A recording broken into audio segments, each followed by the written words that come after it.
안녕하세요. 원동강 목사입니다. 지난 시간에는 1920년대의 수표교회를 살펴보았습니다. 1920년대 수표교회를 담임하셨던 목회자분들은 대부분 독립운동가 출신이었습니다. 그분들은 일반 민족주의자들처럼 독립운동에만 치중한 것이 아니라 누구보다도 하나님을 사랑하여 성도들을 사랑하고 주님의 몸된 교회를 사랑한 목회자들이었습니다. 그 사랑에서 창조적인 사역들이 나타났는데 영어 야학이나 학예 아동 성경학교가 바로 그 결과물입니다. 특별히 암울한 현실 가운데 청년들에게 소망을 주었던 곳이 바로 수표교회였습니다.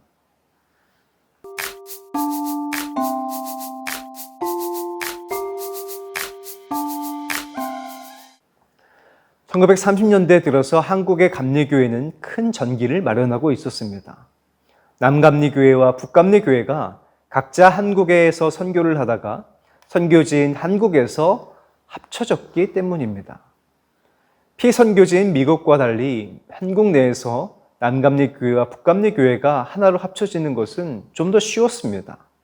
의료와 교육, 출판과 언론사업, 무엇보다 협성신학교를 함께 운영하고 있었기 때문에 합동위원회가 구성되고 일을 진행하는 것은 어려운 일이 아니었습니다. 1924년 남감리교회와 북감리교회가 3.1운동 이후 한국교회를 다시 부흥시킬 수 있는지 논의하여 방법을 모색하는 과정에서 연합하여 할 수 있는 사업을 추진하기로 하였습니다. 그 이후로 통합을 위한 청원서를 미국의 두 감리교회에 제출하였는데 북감리교회 총회에서는 1924년에 통합을 위한 청원서가 통과된 반면 남감리교회 총회에서는 부결되었습니다. 그러나 한국에서는 그런 결정에 실망하지 않고 남감리교회와 북감리교회 통합을 위한 위원들을 선출하여 1920년 조선 남북감리교회 통합방침연구연합위원회를 조직하였습니다. 이들은 회의를 거쳐 합동을 위한 5원칙을 도출하는 데 성공하였는데요. 물론 여러 가지 우려도 있었습니다. 1920년대 사회주의 세력들의 반기독교 운동과 더불어 반선교사 운동으로 오해하는 측면도 있었고 이는 선교사들의 단절과 철수로 이어져 재정적, 선교적 위기에 처하지 않겠느냐는 의견도 있었습니다.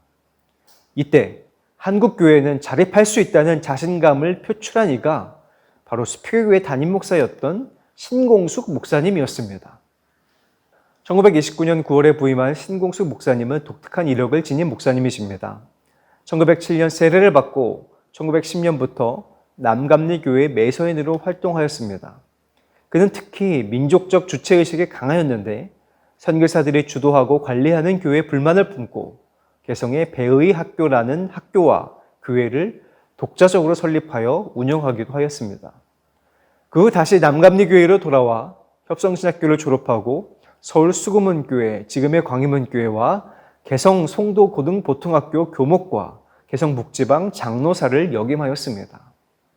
이런 과정에서 남감리교회를 대표하는 목사로 부각되었는데 1927년 일본 도쿄 한인연합교회에 파견되어 목회를 한 적도 있었습니다. 무엇보다 신 목사님은 진보적이고 개혁적인 인사였습니다.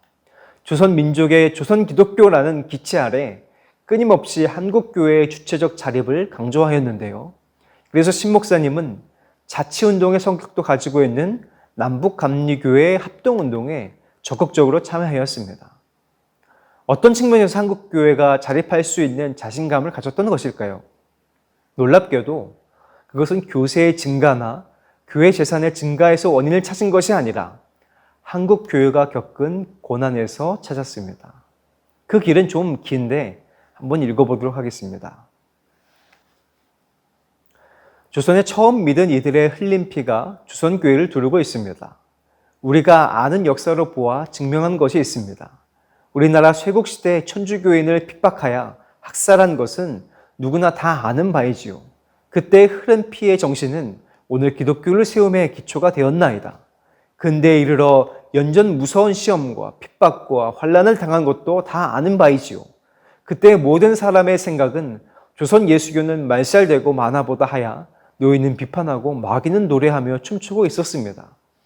그러나 반대로 교인의 신앙은 굳어지며 더욱 정신은 고상하여지며 소망은 커지며 활동은 전에 없던 선교 100년 기념이라는 이름 아래 무대에 올라 수백 수천 무리에게 천국에 가까웠으니 회개하고 돌아오라고 외침해 믿고 주께 세례를 받으며 예배당을 지으며 열광적으로 주를 찬양하고 뛰었지요.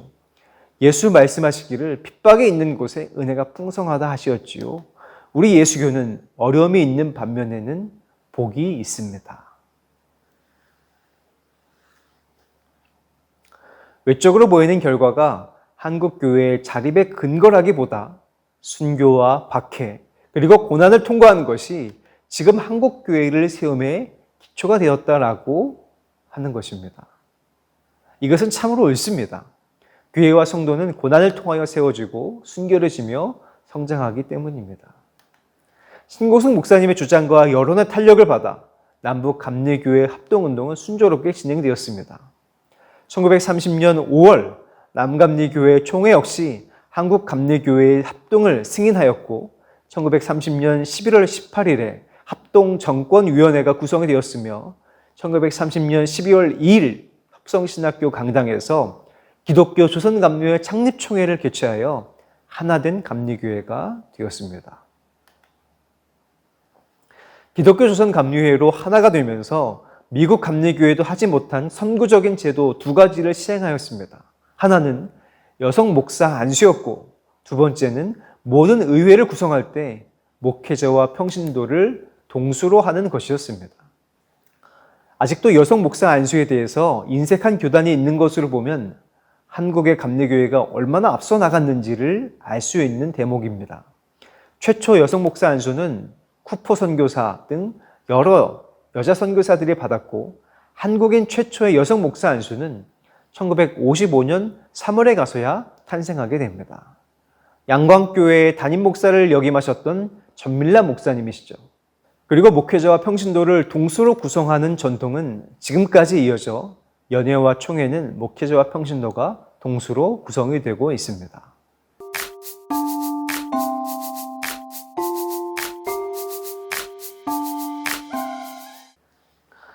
이런 과정으로 합동하여 수표교회는 기독교 조선 감리회 중부연회 경성 남지방 수표교회가 되었습니다. 합동 후에도 수표교회 담임 목사는 신공숙 목사님이셨는데 1931년 5월까지 수표교회 담임 목사를 역임하셨습니다. 신 목사님이 심우할 때 특별한 순간이 있었습니다. 지난 시간에 잠깐 소개해드린 감리교회의 부흥운동의 주역이었던 심우원 이용도 목사님이 목사 안수를 받고 수표교회 강단에 섰던 것입니다. 이용도 목사님은 1930년 9월 남감리교회로는 마지막 연회에서 목사 안수를 받았는데 그 이전부터 이미 청년 부흥사로 알려지고 있었습니다. 이용도 목사님이 경성 지방의 집회를 인도한 적이 있는데 그때 감동을 받은 신공숙 목사님이 수표교회 예배에 초청한 것입니다. 1930년 11월 9일 수표교회 설교를 하셨는데 그날 이용도 목사님의 일기에는 이렇게 써 있습니다. 11월 9일 수표교회 설교. 예수의 겸비, 사랑, 기도를 배우고 싶다. 거기에는 큰 평화가 있다. 이용도 목사님은 많은 분들에게 영향을 끼쳤는데 그중 대표적인 인물 중 한 분이 나이가 지긋하신 성도님들은 아실 우리 교회 담임 목사님을 역임하셨던 조경우 목사님이십니다. 조경우 목사님은 이용도 목사님의 무덤가에서 1년 반 동안 풀포기를 붙들고 울며 기도를 드린 후 목회자의 길을 걸었다는 기록이 있습니다.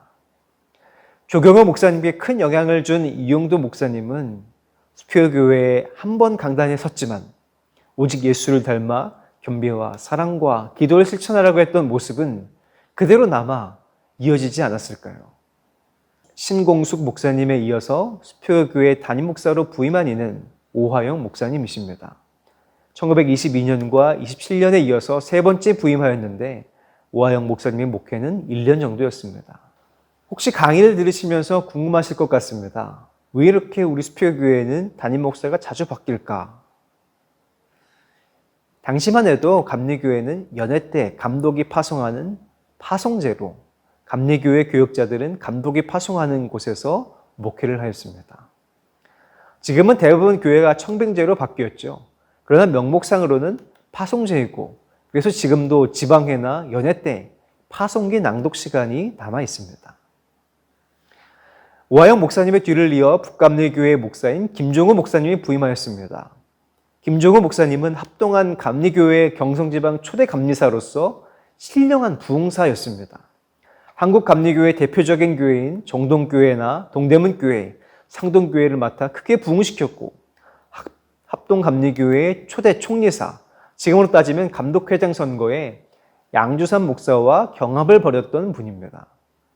김종호 목사님은 2년 동안 섬기셨고, 그 뒤를 이어 1934년 3월에는 정춘수 목사님이 이어서 부임하였습니다.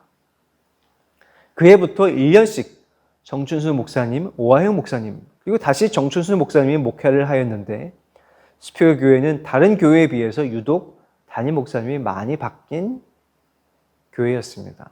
정춘수 목사님은 신석군 목사님과 동행으로 원산에서 하디 부흥회에 참석하였다가 은혜를 체험하고 목회자가 되기로 결심하였습니다. 민족대표 33인 중 한 분으로 옥고를 치른 뒤 목회를 하면서 기독교 청년회 및 민족주의 단체인 신간회와 흥업구락부에 활동한 유명 인사였습니다. 이렇게 목사님들이 자주 바뀌는 상황 가운데에도 수표교회의 청년회와 주일학교는 여전히 특별했습니다. 특히 수표교회에서 1931년 2월 첫 주부터 매 주일 오후 3시에는 영어 예배를 드리기 시작했다는 기록이 있습니다. 동아일보가 당시 영어 예배 순서를 보도해 줄 만큼 관심을 끌었는데, 영어 예배 설교자로는 남녀 교파를 따지지 않고 설교자를 세웠고, 특히 음악 연주도 있었는데 현재명 교수의 독창 순서가 눈길을 끌고 있습니다. 또한 1932년 5월에는 영어 토론회라고 하여 매주 월요일 저녁에 모여 영어로 토론회를 개최하였습니다. 지금도 영어 토론회를 개최하는 데가 있을지 모르겠습니다만, 당시 영어 토론회라니 참 흥미로운 부분이 아닐 수 없습니다. 그 중에 청년들은 어떤 목사를 원하는가라는 주제와 청년은 어떻게 해야 좋은 교인이 될 수 있는가라는 주제가 남아있는데, 두 가지 주제 모두 오늘날에도 시사하는 바가 큽니다. 시간상 두 번째 주제, 청년은 어떻게 해야 좋은 교인이 될 수 있을까를 소개하고 오늘 강의를 마칠까 합니다. 청년은 어떻게 해야 좋은 교인이 될 수 있을까? 규칙적으로 예배에 참석해야 한다. 자기 교회를 사랑해야 한다. 제일 좋은 교회를 만들기 위해 목사와 협력해야 한다. 교인과 목사에게 신실해야 한다. 재정적으로 남을 도울 땐 조건을 달지 말고 남의 실수엔 관대해야 한다. 다른 사람과 함께 일할 땐 겸손해야 한다. 정직해야 한다. 생활 면에서 과학적 태도를 지녀야 한다. 예수 그리스도에 대한 신앙과 충성심을 가져야 하며 인격적으로 그리스도를 체험해야 한다. 자신에게 부과된 의무에 충실해야 한다. 비판을 하되 건설적이어야 하며 파괴적이어서는 안 된다. 성경을 읽고 기도하면서 영적인 것과 그 의미를 깨달아야 한다. 악한 세력과 싸우기 위해 필요한 조직으로서 교회의 중요성을 인식해야 한다. 선교 정신을 갖고 불신자들을 사랑함으로 그들을 그리스도께 이끌어야 한다. 우리 주님의 말씀을 실천함으로 따라야 한다. 다음 시간에는 좀 무거운 주제를 다루게 될 것입니다. 이 나라와 교회가 가장 큰 시련을 겪은 시기를 다루기 때문입니다. 오늘도 수고 많으셨습니다. 감사합니다.